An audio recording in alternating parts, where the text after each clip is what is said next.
దేవుని పరిశుద్ధ నామమునకు మహిమ కలుగునుగాక. ఈ ఉదయ కాలంలో తండ్రి అయినటువంటి దేవుని స్తుతించడానికి కూడి వచ్చినటువంటి పరిశుద్ధులందరికీ మన ప్రభు అయినటువంటి యేసుక్రీస్తు వారి పరిశుద్ధమైన నామంలో వందనాలు తెలియజేస్తూ ఉన్నాను. ప్రియులారా, ఈరోజు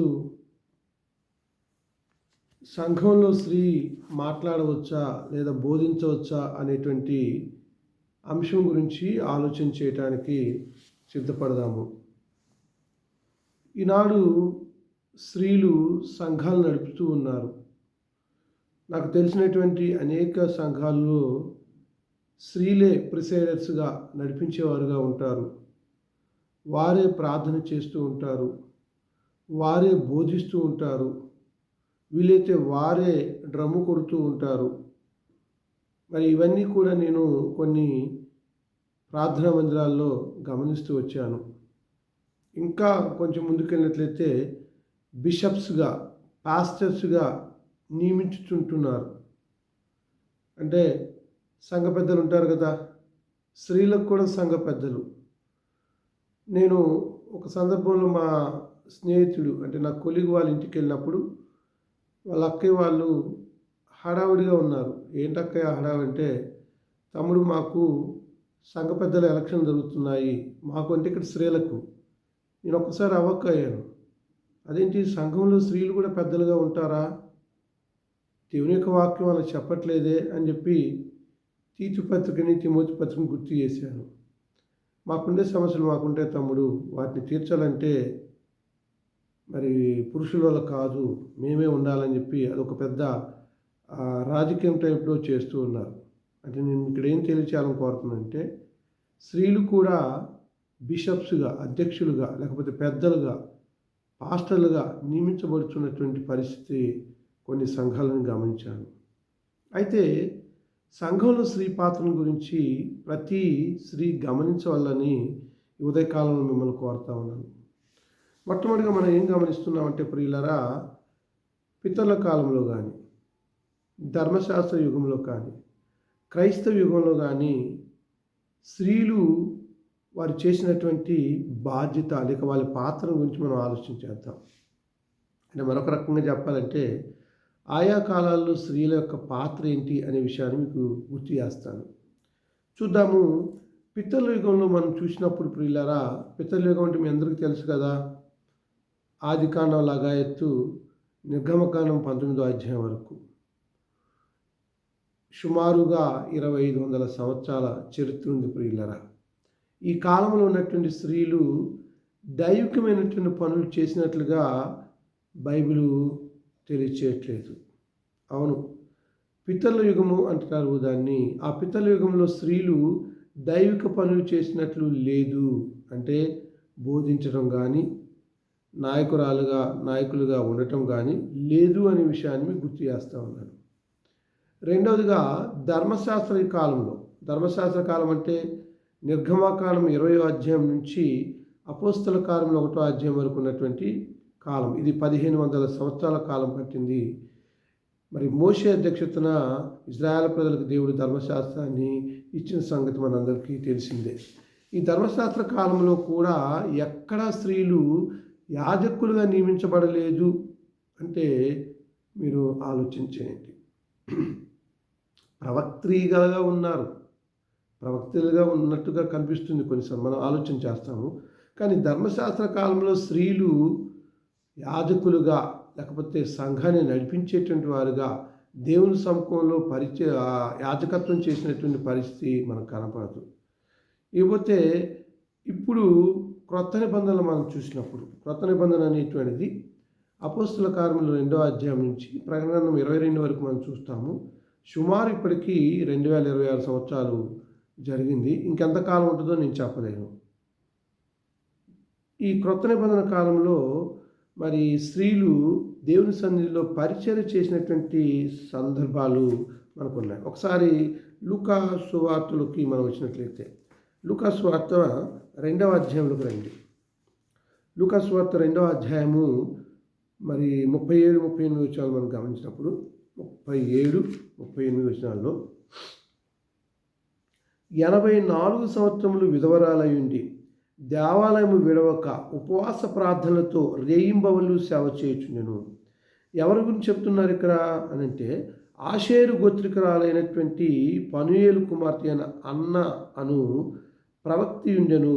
ఆమె కన్యత్వం మొదలుకొని 7 ఏళ్ళు పెనిమిటితో సంసారము చేసి బహుకాలము గడిచినదై అని మాట్లాడుతున్నాడు. అంటే 7 సంవత్సరాలు మాత్రమే భర్తతో కాపురం చేసింది. బహుశా ఆ తర్వాత ఆయన చనిపోయి ఉండొచ్చేమో. మరి ఆ తదుపరి మరి ఆమె బహుకాలం గడిచిందై 84 సంవత్సరాలు విధవరాలే ఉందంట. ఆ విధవరాలైనటువంటి అన్న రేయింబవళ్ళు కూడా దేవుని యొక్క మందిరంలో సేవ చేస్తున్నట్టుగా మనం చూస్తూ ఉంటాము. ఆమె కూడా ఆ గడియలోనే లోపలికి వచ్చి దేవుని కొనియాడి యెరూషలేములో విమోచన కొరకు కనిపెట్టుచున్న వారందరితో ఆయన గురించి మాట్లాడుచుండెను. లూకా సువార్త 2వ అధ్యాయం 37, 38 వచనాలు మనం చూస్తాము. ఇకపోతే రెండవదిగా క్రొత్త నిబంధన కాలంలో బోధలు ఏమున్నాయి? స్త్రీలు సంఘంలో నడపడం కానీ, మాట్లాడటం కానీ, బోధించడం గురించి అనే విషయాన్ని మనం చూసినప్పుడు, మొదటి కొరింథీయులకు రాసిన పత్రిక, అపోస్తలుడైన పౌలు కొరింథీయులకు రాసినటువంటి మొదటి పత్రిక వైపు మన బైబిల్ తిప్పుకుందాము. 14వ అధ్యాయంలోకి రండి. కొరింథీయులకు రాసిన మొదటి పత్రిక 14వ అధ్యాయము మనం గమనిస్తున్నప్పుడు 14వ అధ్యాయం 34వ వచనం నుంచి పరిశుద్ధాత్మ దేవుడు పౌలు గారి ద్వారా రాయిస్తున్నటువంటి మాటలు. సంఘంలో స్త్రీలు ఎలా ఉండాలి అనేటువంటి దాని గురించి చెప్తూ ఉన్నాడు. కొరింథీయులకు రాసిన మొదటి పత్రిక 14వ అధ్యాయం 34వ వచనంలో, స్త్రీలు సంఘములలో మౌనముగా ఉండవలెను. స్త్రీలు ఎలా ఉండాలంట? సంఘంలో మౌనంగా ఉండవలెను. వారు లోబడి ఉండవలసినదే కానీ మాట్లాడుటకు వారికి సెలవు లేదు. ఏం చెప్తున్నాడు పరిశుద్ధాత్మ దేవుడు పౌలు ద్వారా అంటే, వారు సంపూర్ణంగా లోబడి ఉండవలసిందే కానీ మాట్లాడుటకు వారికి సెలవు లేదు. ఈలాగు ధర్మశాస్త్రమును చెప్పుచున్నది. ఇంకా చూసారా ప్రియులారా, సంఘంలో స్త్రీలు ఎలా ఉండాలని చెప్తున్నాడు? మౌనంగా ఉండవలను. మీకు ఒక సందర్భాన్ని గుర్తు చేస్తాను. మనిషి కుమారుడైనటువంటి యేసుక్రీస్తు వారిని దూషించినప్పటికీ కూడా మనకు పాపక్షమాపణ ఉంటుంది. కానీ ఎట్టి పరిస్థితుల్లో పరిశుద్ధాత్మకు విరోధంగా మాట్లాడేటువంటి వానికి ఈ యుగమందు కానీ రాబో యుగమందు కానీ పాపక్షమాపణ లేదనే విషయాన్ని మత్తయి గారు తన గ్రంథంలో దాఖలు చేశాడు. ఇక్కడ మీకు ఏం తెలియచేయబోతున్నానంటే ప్రియులరా, పరిశుద్ధాత్ముడు ప్రేరణ చేత రాయించిన గ్రంథంలో ఉన్నటువంటి మాటలకి ఎవరైనా కుడికి కానీ ఎడమకు కానీ వెళ్ళినట్లయితే శాపమునకు మన దీవెనకు బదులుగా శాపాన్ని కూడగొట్టుకుంటారు అనే విషయాన్ని గుర్తు చేస్తున్నాను. ఇక్కడ సంఘంలో స్త్రీ మౌనంగా ఉండవాలని చెప్పాడు. ఇంకేమంటున్నాడు? ఈ లేఖనాన్ని ఇక్కడ ఎలా ఉంచండి. తర్వాత తిమోతి రాసినటువంటి మొదటి పత్రిక దగ్గర పోదాం రండి. తిమోతి రాసినటువంటి మొదటి పత్రిక మనం గమనిస్తున్నప్పుడు, తిమోతి రాసినటువంటి మొదటి పత్రికలో మరి అక్కడ కూడా అపోస్తలుడైన పౌలు గారు తెలియజేసినటువంటి లేఖనాన్ని మనం చూస్తాము. ఒక్కసారి మొదటి తిమోతి రాసిన మొదటి పత్రిక 2వ అధ్యాయము 11, 12, 13 వచ్చాలు మనం ధ్యానిద్దాము. స్త్రీలు మౌనముగా ఉండి సంపూర్ణ విధేయతతో నేర్చుకునవలెను. ఏం తెలియజేస్తున్నాడంటే ఇక్కడ స్త్రీలు మౌనంగా ఉండాలి ఒకటి, రెండోది సంపూర్ణ విధేయతతో నేర్చుకోవాలి. స్త్రీలు మౌనంగా ఉండవలసిందే కానీ ఉపదేశించుటకైనను పురుషుని మీద అధికారము చేయుటకైనను ఆమెకు సెలవీయను. ఎవరు సెలవీయరు అంటే, అపోస్తలుడైన పౌలు పరిశుద్ధాత్మ ద్వారా తెలియచేసిన మాట ఏంటంటే, స్త్రీలు మౌనంగా ఉండి సంపూర్ణ విధేయతతో నేర్చుకోవాలని చెప్తూ ఉన్నాడు. స్త్రీలు మౌనంగా ఉండవలసిందే కానీ ఉపదేశించుటకు అంటే బోధించటానికైనను పురుషుని మీద అధికారము చేయుటకైనను ఆమెకు సెలవీయను అంటున్నాడు. ఎందుకు సెలవీయడు? లోబడవలసిందే, అధికారం చేయడానికి వీల్లేదు అంటున్నాడు. ఎందుకు అనేటువంటి విషయాన్ని మనం చూసినప్పుడు కారణం చెప్తున్నాడు 13వ వచనంలో. మొదట ఆదామును తర్వాత హవ్వయును నిర్మింపబడి కారా?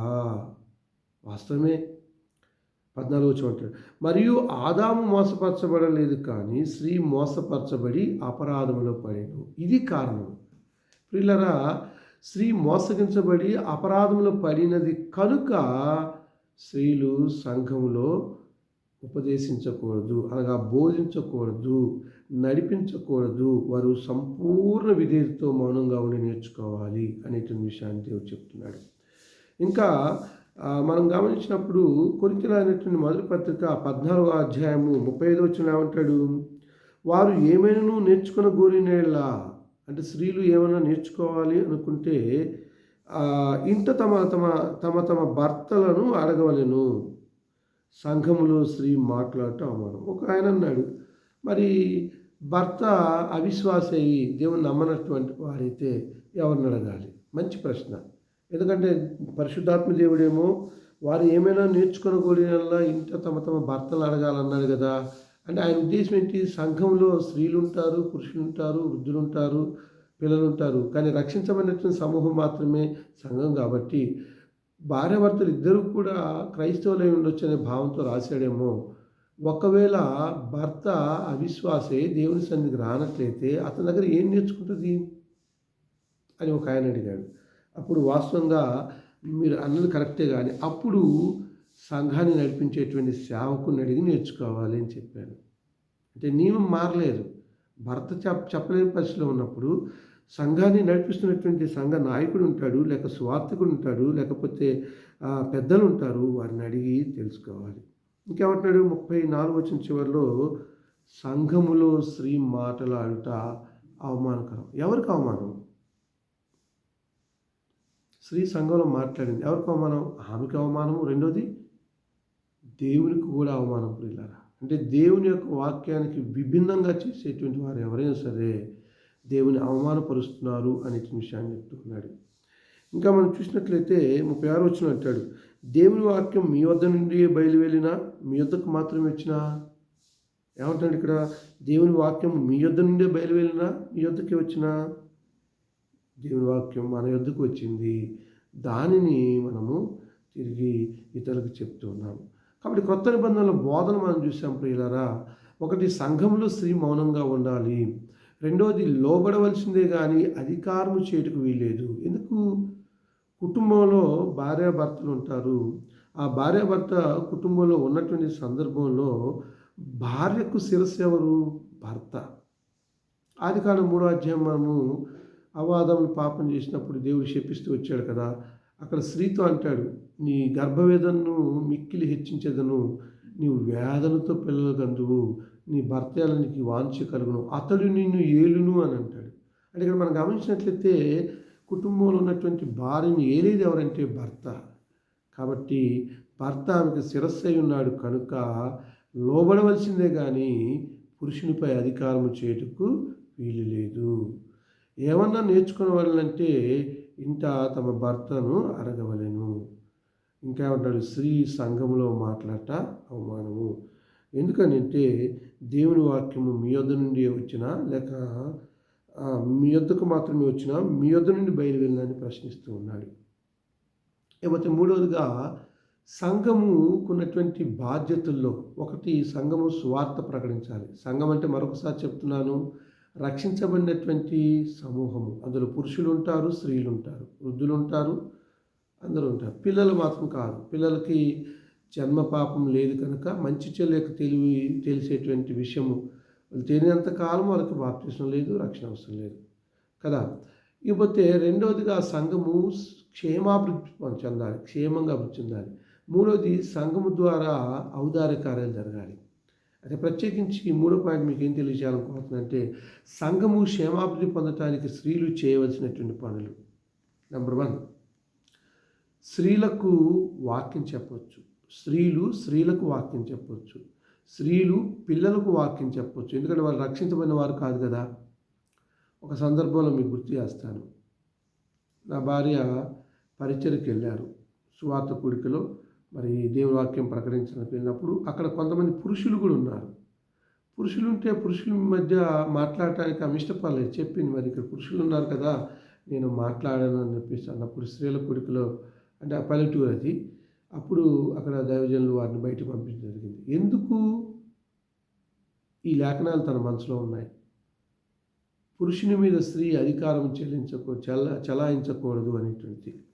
కాబట్టి ఆమె ఎవరికి చెప్పుకోవచ్చు అంటే స్త్రీలకు వాక్యం చెప్పుకోవచ్చు, పిల్లలకు వాక్యం చెప్పుకోవచ్చు, ఇంకా దేవుని వాక్యము ఎరగనటువంటి అన్యులకు కూడా చెప్పవచ్చు.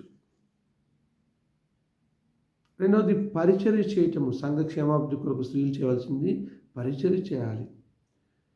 మూడవది స్త్రీలకు బోధించటం, స్త్రీలను హెచ్చరించటము. ఇకపోతే సంఘ కార్యక్రమాల్లో పంచిపెట్టే కార్యక్రమాలు కానీ, దేవుని పనికి ఆర్థిక సహాయం చేసే పని కానీ, కరుణించడం కానీ ఇవన్నీ చేయొచ్చు. కానీ ఎట్టి పరిస్థితుల్లో కూడా పై విచారణ చేయకూడదు, లీడర్షిప్ చేయకూడదు, ప్రెసీడింగ్ చేయకూడదు, అంటే నడిపించకూడదు, పై విచారణ చేయకూడదు. ఇది సంఘ క్షేమాభివృద్ధికి స్త్రీ చేయదగిన పనులు. 1 స్త్రీలకు వాక్యం చెప్పటము, 2 స్త్రీలకు బోధించటము, 3 పరిచర్య చేయటము, అంటే సంఘంలో చాపలేయటం కానీ, ఓడటం కానీ, లేకపోతే రొట్టెని సిద్ధపరచడం కానీ, ద్రాక్షరసం సిద్ధపరచడం కానీ, ఇవన్నీ కూడా స్త్రీలు చేయొచ్చు. తర్వాత స్త్రీలను హెచ్చరించవచ్చు. స్త్రీలను హెచ్చరించాలన్నారు కదా, కాబట్టి మేము సంఘ పెద్దలం అవుతామంటే అది తప్పు, అది పాపం. కాబట్టి ఒకరినొకరు హెచ్చరించుకోవచ్చు. మరి ఔదార్య కార్యాలు చేసే క్రమంలో పేదలైనటువంటి విధవరాలకు వారి దగ్గర ఉన్నటువంటి ధనాన్ని తీసుకువెళ్ళి ఆర్థిక సహాయం చేయొచ్చు, వారిని ప్రేమించవచ్చు. బైబిల్లో దేవుని పని చేసినటువంటి స్త్రీల గురించి మీకు తెలియజేస్తాను. ఒకసారి రోమీలకు రాసిన పత్రిక 16వ అధ్యాయం 1వ వచనం వైపు తిప్పుకొని బైబిల్ని. రోమీలు రాసిన పత్రిక 16వ అధ్యాయము 1వ వచనంలో ఏమంటాడు అంటే, ఇక్కడ ఒక బైబిల్లో దేవుని పని చేసినటువంటి ఒక స్త్రీ కనపడుతుంది. ఆమె ఏం పేరు అంటే ఫిబే. ఎవరామె? ఫిబే. ఒకసారి రోమీలు రాసిన పత్రిక 16వ అధ్యాయం 1వ వచనంలో, కేంక్రేయలో ఉన్న సంఘ పరిచారకులాగు ఫిబే అను మన సహోదరి పరిశుద్ధులకు తగినట్లుగా ప్రభునందు చేర్చుకొని ఆమెకు మీ వలన కావలసింది ఏదైనా ఉన్నాయల్లా సహాయం చేయవాలని ఆమెను గురించి మీకు సిఫారసు చేయుచున్నాను. ఆమె అనేకులకును నాకును సహాయకురాలై ఉండెను. పౌలు గారు చెప్తున్నాడు, ఆమె నాకును అనేకులకు సహాయకురాలు. అంటే ఫీబే పరిచారకురాలు, ఈమె సువార్థికురాలు కాదు, ఈమె సంఘ పెద్ద కాదు అనే విషయాన్ని మీరు గమనించాలి. అలాగనే ప్రియులారా, ఫిలిప్పీయుల రాసిన పత్రికను ఒకసారి రండి. అపోస్తలుడైన పౌలు ఫిలిప్పీయుల రాసిన పత్రికను ఒకసారి మనం గమనించినప్పుడు, ఫిలిప్పీయుల రాసిన పత్రిక 4వ అధ్యాయం, ఫిలిప్పీయుల రాసిన పత్రిక 4వ అధ్యాయం మనం గమనిద్దాము. ఎఫెసీయులకు రాసిన పత్రిక ప్రక్కనే ఉంటుంది. 4వ అధ్యాయం మనం గమనిస్తున్నప్పుడు 2-3 వచనాలు చూస్తాము.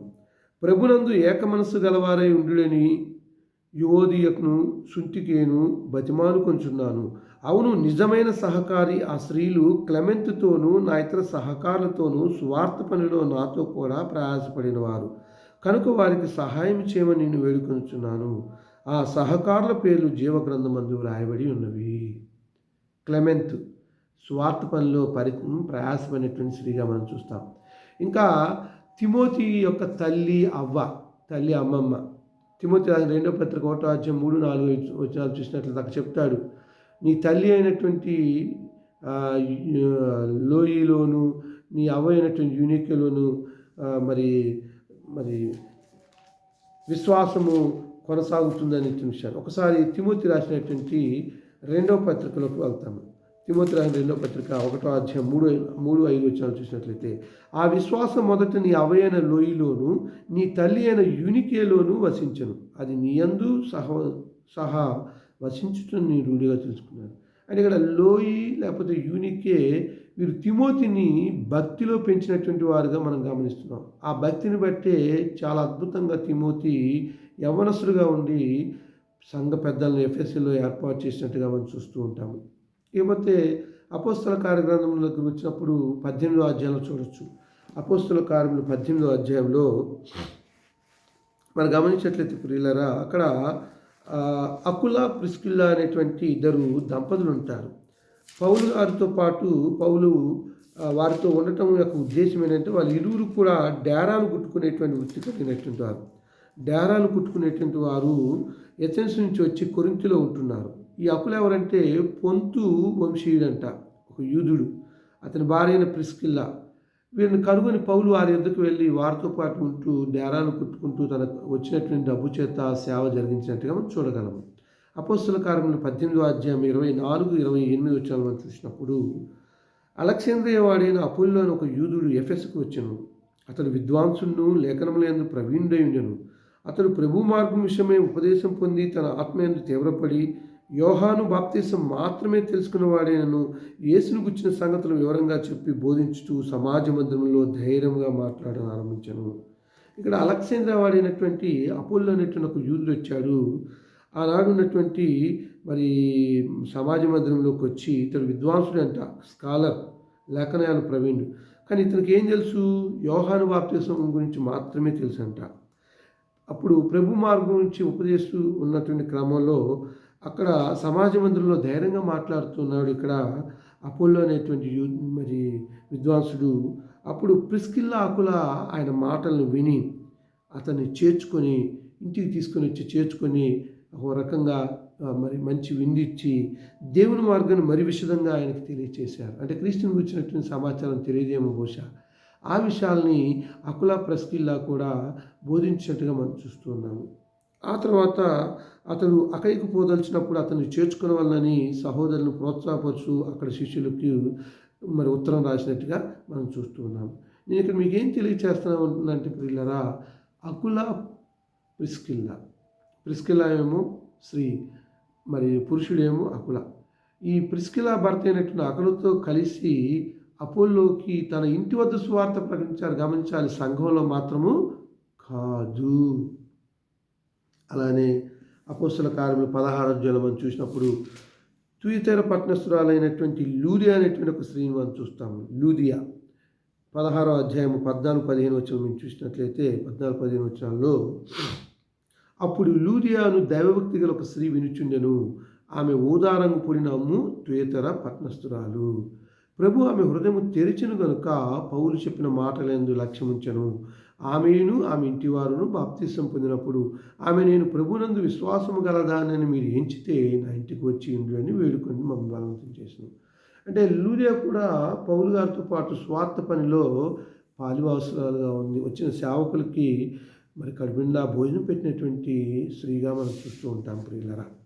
కాబట్టి ఇక్కడ లూదియాను కూడా మనం గమనించవచ్చు. ఇంకా మీరు గమనించినట్లయితే ఫిలిప్పీయుల పత్రికలో కూడా మనం గమనించవచ్చు. ఫిలిప్పీయుల పత్రిక 1వ అధ్యాయము 3వ వచన భాగంలో మనం చూస్తే, మొదటి దినము నుండి ఇదివరకు స్వార్థ విషయంలో మీరు నాతో పాలువారైండు చూచి మీలో ఈ సత్క్రియ ఆరంభించిన వాడు యేసుక్రీస్తు దినం వరకు దాన్ని కొనసాగించునని రూఢిగా నమ్ముచున్నాను. కనుక మీ అందరి నిమిత్తము నేను చేయు ప్రార్థనలో ఎల్లప్పుడూ సంతోషంతో ప్రార్థన చేయొచ్చు. నేను మిమ్మల్ని జ్ఞాపకం చేసుకున్నప్పుడల్లా నా దేవునికి కృతజ్ఞతాస్తుతులు చెల్లిస్తూ ఉన్నాను అంటాడు. ఇక్కడ పిలుపులో ఉన్నటువంటి క్రీస్తు యేసునందుల సకల పరిశుద్ధులు, అధ్యక్షులు, పరిచారకులు, క్రీస్తు యేసు దాసులైన పౌలు, తిమోతియును శుభమని చెప్పినటువంటి క్రమంలో మొదటి దినము నుంచి మరి ఇది వరకు సువార్త విషయంలో మీరు నాతో పాలువారు ఉన్నారనే విషయాన్ని గుర్తు చేస్తూ ఉన్నాడు. కాబట్టి ప్రియులరా, సంఘ పరిచర్యలో దేవుని పనిలో స్త్రీలు, పీవే ఏమో పరిచారకులుగా ఉంది, క్లెమెంత్ ఏమో స్వార్థ పనిలో ప్రయాసపని స్త్రీగా ఉంది, లోయి యూనికే ఏమో తిమోతిని భక్తిలో పెంచినటువంటి వారుగా ఉన్నారు.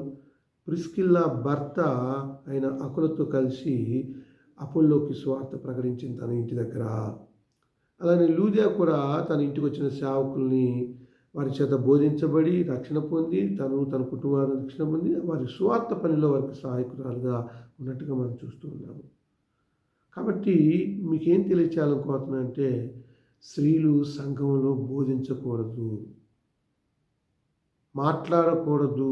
ఎంత పర్టికులర్గా చెప్తున్నారు అంటే ఏంటి అర్థం? దేవుని వాక్యం కూడా చదవకూడదు సంఘంలో.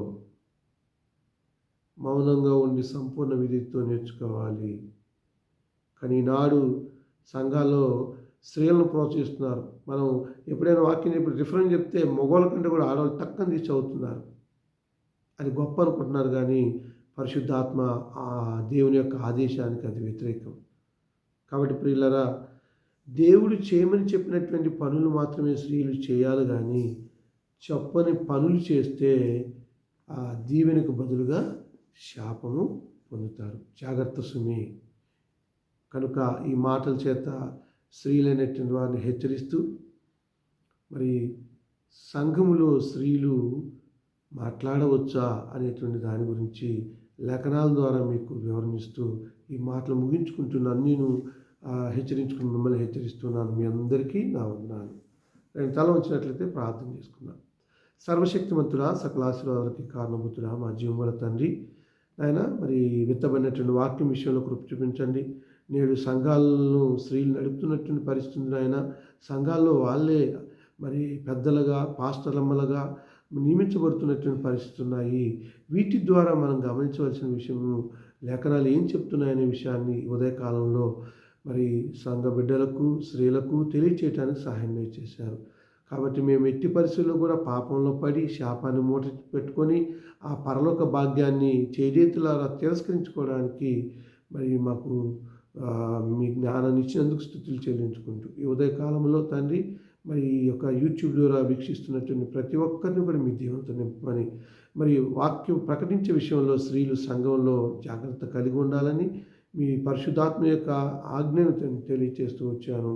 ఇవి తెలుసుకొని ఆ ప్రకారం జీవించడం కొరకు కృప చూపించమని, అలాగూ జీవించే ప్రతి కుటుంబాన్ని మీరు సంపూర్ణంగా నూరంతులైన ఫలాలు దయచేయమని ప్రార్థన చేయొచ్చు. ఈ మనవులు, విజ్ఞాపనలు యేసు పరిశుద్ధమైన నామంలో అడిగి వేడుకుంటున్నాము తండ్రి. ఆమేన్. మీ అందరికీ వందనాలు.